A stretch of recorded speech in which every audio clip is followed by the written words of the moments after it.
Hi, everyone. What's going on? I'm Coach Mike, and welcome to this episode of the MindFit Method podcast. All right, so today we're going to switch it up just a little bit. We've been talking about the seed of MindFit, what it is, where it came from, how it came to be, how to start implementing it. But today we're going to talk about something a little different. And actually, today is going to be part one of a two-part series on a topic that honestly can be a little uncomfortable for people to talk about. And, it's going to be a little uncomfortable for me to talk about this. I'm going to share some stories about, some periods of my life where I definitely went through some challenges. And it's it's something that everyone kind of expects from other people, but they don't always hold themselves accountable on this regarding themselves. And this episode is going to be about personal responsibility and how us as parents and teachers and educators taking our own personal responsibility in the world of health and exercise plays an incredibly large role for our kids. So let's cue the intro and I'll be right back. So the giant question is this: how do we as parents, teachers, school administrators, policymakers, coaches, how do we prepare our kids for a future that doesn't yet exist, all while making them healthier, more creative, more innovative, better problem solvers, and overall successful contributors to society? That is the question, and this podcast has the answers. My name is Coach Mike, and welcome to the MindFit Method podcast. All right, so here's kind of where this episode came from. Not too long ago, I was scrolling on social media, had a few spare minutes of the day, and was scrolling through some of the posts from my friends on Facebook. And one of my friends posted something, and I don't know where this came from. So if you are the person who wrote this, little meme, I apologize. I did not know who you were. But they posted something that hit. It was like, wow, that is intense. It is brutal. It is concise. It is exactly what so many people that I know need to hear. And the meme that they posted was this. They said, the meme said, I want to make sure I get this right. Every parent says that they would die for their child. But the real question is, will they live healthy for them? That's intense, right? It's crazy. And I know so many people like that. So many people that are like, oh my gosh, I would die for my kids. And they would. I do not doubt in any second, at all that they would not, take a bullet for their kids or do anything for their kids. But think about it for a minute. That is a split decision, like empirical thing. Like you're making one last act to be able to die for your child, right? But living healthy for them, that requires work, that requires effort, that requires time, it sometimes requires money to be able to do that. And that is a whole different can of worms. And that's where the personal responsibility comes in. As parents, as teachers, as educators, if we think that our kids aren't looking at us, watching what we do, and quite frankly, judging us and what we do, we're crazy. Right? Because they absolutely are, especially in this hypersensitive society that we are today. Everybody's watching everybody else, and they always have something to say. Sometimes it's not always something very nice, but they have something to say. And, our kids, they try to be nice. They don't want to hurt our feelings, but they're watching, and they're going to make their lifelong decisions, especially initially, based on what they see us doing as parents, teachers, educators, coaches. It's really good. It makes a huge difference. And I'm going to use a personal story because, look, I've grown up in a world of health and fitness. My wife, Cindy, is a clinical dietitian in a hospital. I mean, our whole world revolves around it. But even that being the case, it doesn't mean that you don't sometimes fall off the wagon. And I fell off the wagon in a way that I never would have thought I did. So back in 2019, going into 2020, COVID was starting to rear its head. Work was getting crazy. I work in the healthcare world when I'm not in the MindFit world. And I was getting ready to close down the physical location of MindFit. And my stress level was through the roof. I wasn't sleeping good.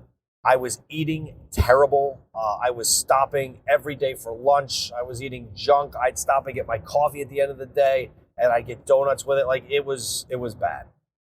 And how bad it was that in an extremely short amount of time, I gained 25 pounds.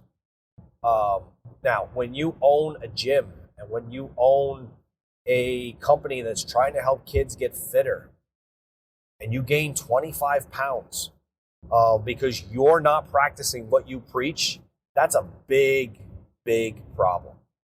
And I'm going to tell you the true story of what happened and how I fixed it. So like most people, I have a favorite pair of jeans. And, I hadn't worn them in quite a while. I was either in the MindFit world where I'm in, workout clothes, or I was in the work world where I'm in dress clothes. And I went to put on my pair of my favorite jeans. Now look, I was not oblivious. I knew I had put on a little weight. I tend to put on weight in my face and around my midsection. That's usually only places I tend to put it on. I knew I'd put it a little on, and my line of thinking was always, I just got to tighten up a little bit, and I'll get it right back. I'll get back to where I need to be. And I went to put on these pair of jeans, and they didn't fit. And look, these are like my favorite jeans. I'm like, how did these not fit? I know it had been some weeks, but what happened? And I'm like, I wonder what I weigh right now. So I jumped on the scale that we have in our bathroom, and lo and behold, I had gained 25 pounds, which again, stress, eating, not working out properly, it creates a perfect storm of disaster. And I was in shock and literally made a declaration to myself at that moment, oh, dude, this is not okay. And you have to change this now, starting right now. Not starting Monday, not starting in a week when work is less busy, starting right now. And I went downstairs. I went into the kitchen. My wife and all three of my kids were actually in the kitchen around the island, which is a very rare moment in time. And I came down and pretty much made like a declaration to the world. I was like, all right, I've gained a lot of weight. This is not okay. I got to get back to my old ways. And interestingly enough, the look on everyone's face, standing around my kitchen island, my wife and my kids included, was not a sign of shock. It was not a sign of laughter or anything like that. It was a pure sign of relief. And my wife later said to me, Mike, we just didn't want to say anything. But we were all seeing it, but we knew how stressed you were. And it hit me like a ton of bricks. I'm like, oh my gosh, I'm trying to be a role model for my kids and for others that I train, and I had fallen so far off the wagon, I could barely see the wagon. So I knew exactly what I had to do. Let me tell you something. There's a big difference between knowing what to do and actually doing it. Right? Think about that for a minute. We all know the things that we have to do to be in shape, to lose weight, to eat healthier. There's truly no mystery behind it. As an industry, we've created a mystery of, oh, it's so complicated and it's so difficult. It's not, right? We eat healthy, we work out, we exercise, we keep our activity level as high as possible, and we drink lots of water. As crazy as that sounds, right? That's what we need to do. And that was exactly what I did. Step number one, I took soda right out of my diet because I had been drinking soda like crazy. And, I am a complete and total soda addict. I used to drink soda all the time. My wife could not even buy a 2-liter bottle of soda. I would drink the whole thing myself in a day. But I knew exactly how to get off of that. And I actually used seltzer, unflavored, unsweetened seltzer. I love it, whether it's LaCroix, whether it's AHA, whether it's, any of them. I'm great with seltzer. It's not something I ever liked as a kid, but I use it today because I, quite frankly, don't, me drinking plain water, it's tough for me to do. To just, stay strict on it and to make sure I get the fluids that I need, I do drink a lot of seltzer. So I made the changes I need to make at the time, and in a very short amount of time, I got to where I needed to be. But, which is great. That's great for me, right? I got back to where I was. I was healthier. Look, it's no surprise. Well, maybe a surprise to you. I don't know if I've shared this at this point, but I have a total hip replacement. I had my hip replaced when I was 22 years old. Back when I was 17, I was in a very serious car accident. I broke the ball right off my femur. And I originally had a plate, a pin, and 4 screws put in. But after 5 years, I developed something called avascular necrosis, and the ball of my femur actually died. So I had to have it replaced 3-4 days after college graduation. And I still have the same artificial hip that I had, even now at the age of 45, when I was, 21, 22 years old, something like that. So it was healthier because now my hip didn't have so much weight and torque on that hip. Here's an interesting note, especially if you have a hip replacement. For every 10 pounds that you gain, or extra 10 pounds that you carry, even if you're just carrying something in your hands, it adds 50 pounds per square inch of torque to your hip joint.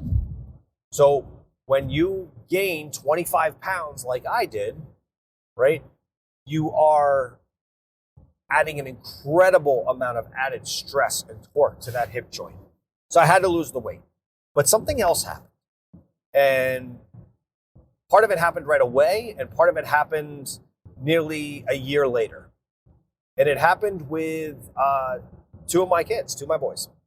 So my oldest, he's an athlete. He's a fantastic cross-country runner. He's a fantastic track runner.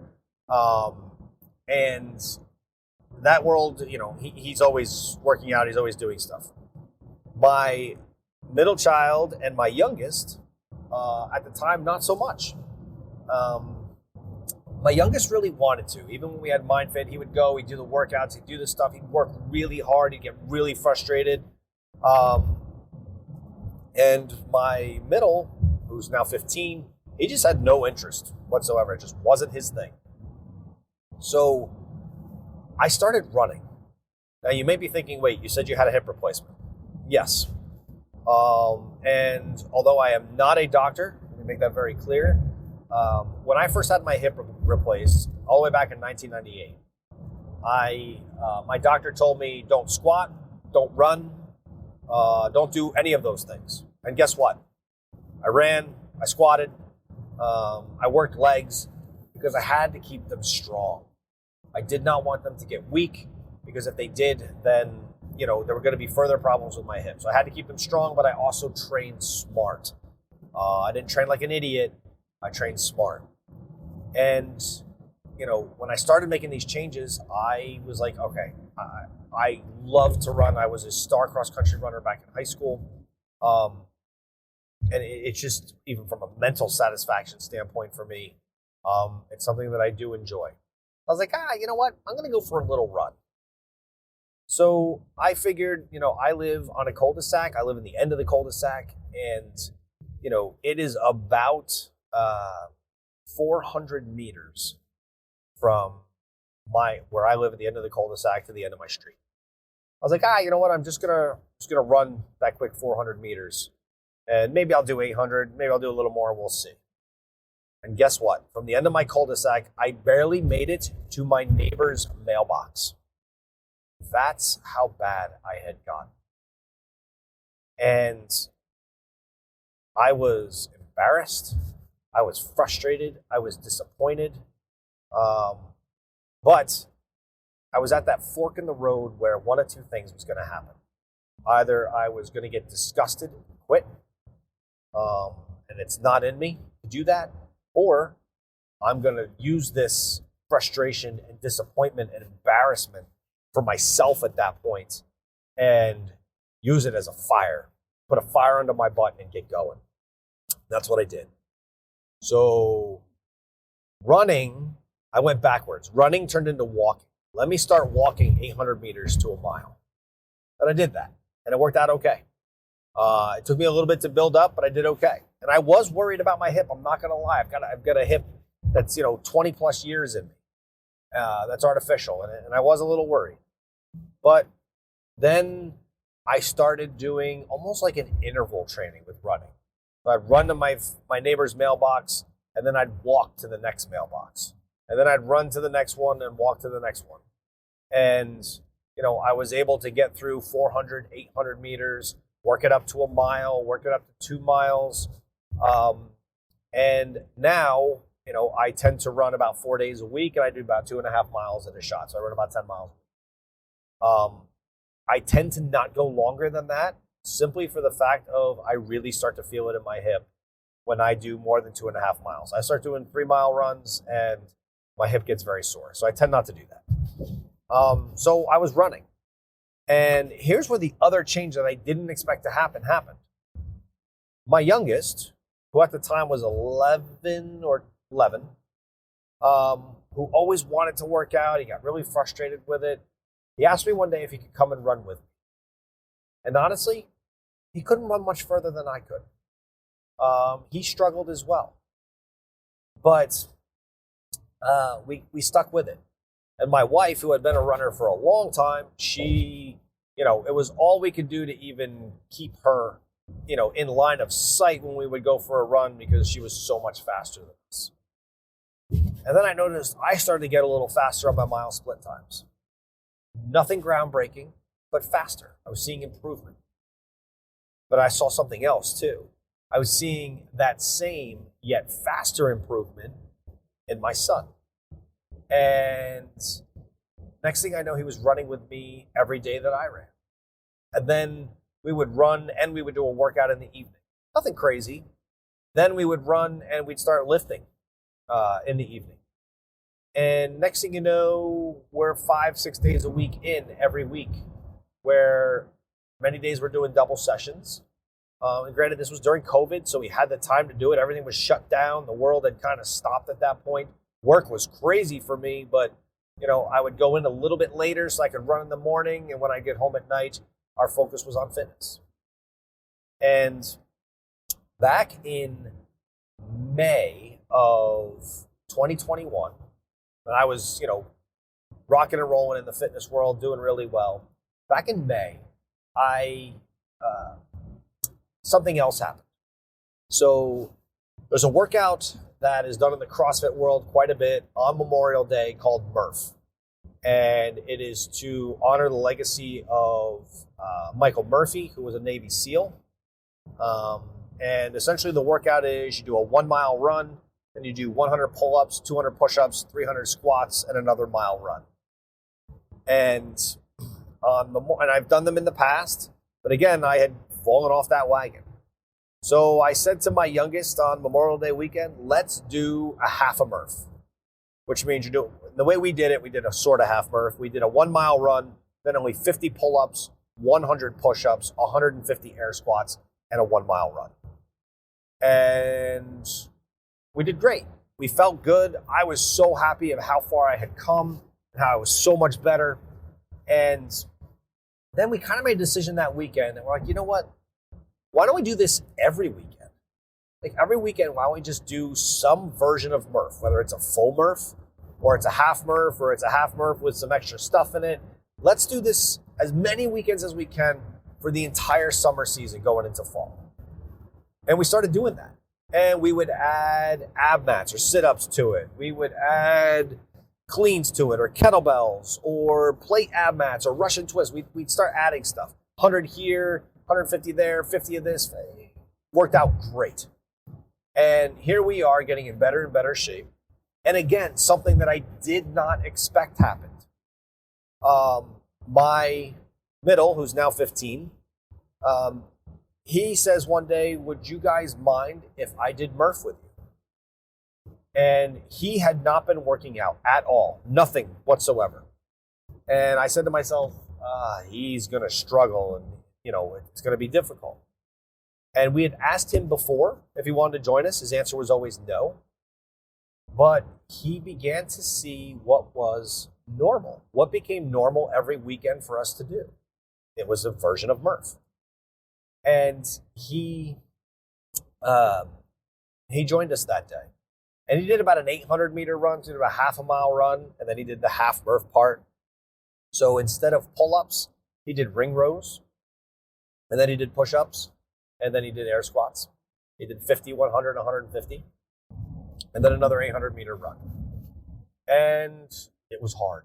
It was really hard for him, to the point where he was really grouchy afterwards because he was just exhausted, and it was a lot. But guess what happened the following weekend? When we were getting ready, when me and my youngest were getting ready to do our version of Murph, I asked Jason, I said, hey, do you want to join us? And his answer was yes. Yeah, I'll do it with you. And he did about the same workout again as he did the previous time. But at the end of the workout, he didn't look nearly as bad. And then we did it again. And then for 4th of July, we did a full Murph. And he did it with us. And guess what? And I am proud to say this. He beat me. He was faster than I was. And now when I run with my youngest and we do our 2.5 miles in the morning, we already did it this morning. We do it before school, before work. I can barely keep him in line of sight anymore. He is growing at the same time as he was leaning down. And, this little boy is now kicking his dad's butt every time he runs. And is it embarrassing and frustrating? Actually, no. And here's why. Because I'm doing it. I'm getting it done. I'm doing what I have to do. And more than anything, he is now inspired to be able to do it with me. And as a dad, it's the best feeling in the world. But I truly believe that neither one of them would have taken that step if there hadn't been personal responsibility on myself to be able to get going and do this. I mean, I remember years ago, and again, I work in a hospital system, meeting with a pulmonologist who, pulmonologists are lung doctors, who was a smoker. Now think about this for a minute, right? We want our kids to be healthy, just like a doctor wants their patient to be healthy. But if you are also a smoker and your pulmonologist tells you you really need to stop smoking, but they're a smoker, does that pulmonologist, when it comes to the world of personal responsibility, have any credibility with you whatsoever? Probably not. If anything, it probably vindicates for you why you smoke and that it's okay because, oh, heck, my doctor smokes too. This was it was 10 years ago that I ran into this situation. And I'm not a smoker, but there was a pulmonologist who was a smoker. And I never understood how he could possibly be successful in his profession if he did the one thing that destroys a person's lungs more than anything else.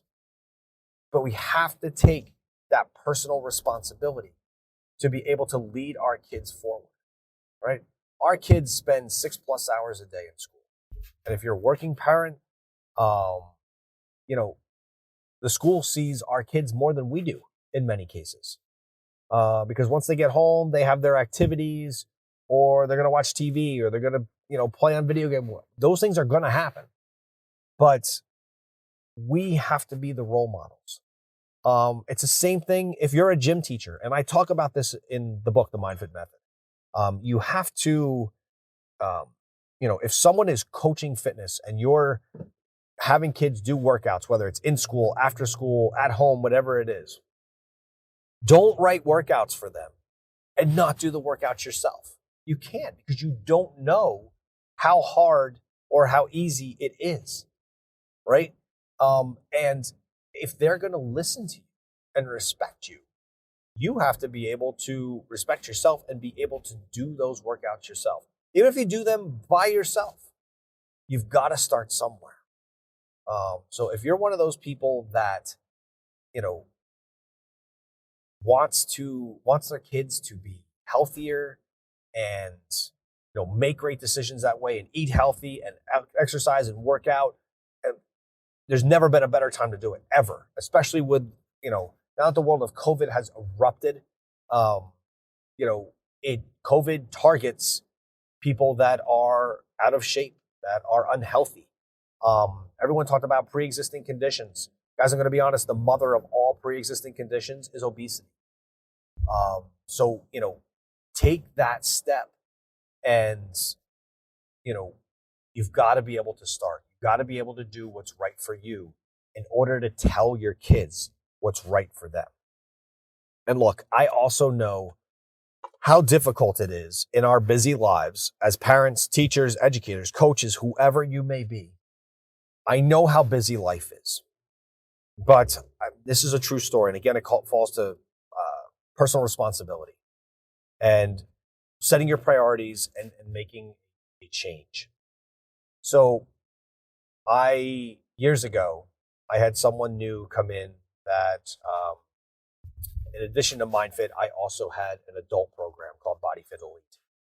And I used to do trial classes, and I would do introduction training sessions and things like that for new people that wanted to come in and maybe hadn't worked out before.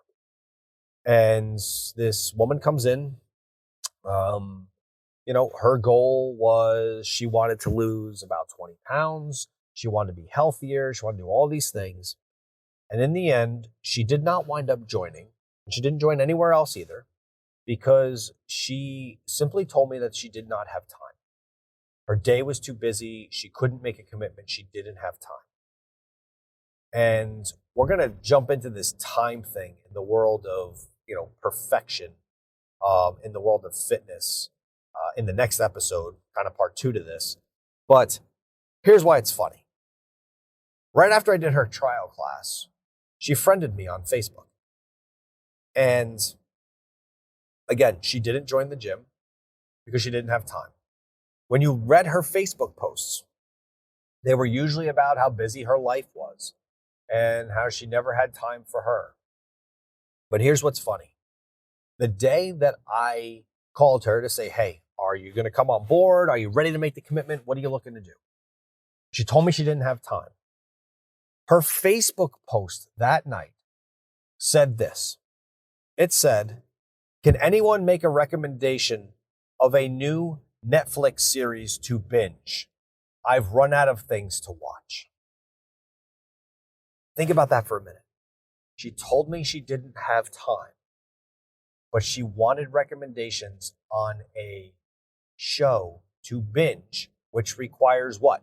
Requires time from others. So time was not the issue that she was facing. Priorities were. And you have to make a priority. No one is going to make your body and your health a priority greater than you. No one. Not your doctor, not your spouse. No one is going to make that a greater priority than you. And it is going to require time and effort on your part. There's no lie about that. Why do you think so many exercise programs are so successful when they say, 7-minute abs or only work out for 8 minutes a day? That's because they're playing on our emotion that we don't have time. We do have time. We do. We just have to decide whether or not we want to make it a priority. And what we may not have is the time to make it perfect. But that is a whole different situation. And that is actually what we're going to dive into in the next episode. So I hope you guys like this episode. If you did, please give it a like. And if you think it would help someone else, especially if they're struggling in their minds with time or priorities, or their kids really need a role model and someone to be able to look up to that is living a healthy lifestyle, please share it on your social media with them. Every time you guys share one of our episodes, it helps our mission of getting this information out to as many people as possible. So I hope you guys have a fantastic day. And until the next episode where we touch on the world of perfection, I'm going to sign off for now. Thanks, guys. Have a great day. Take care.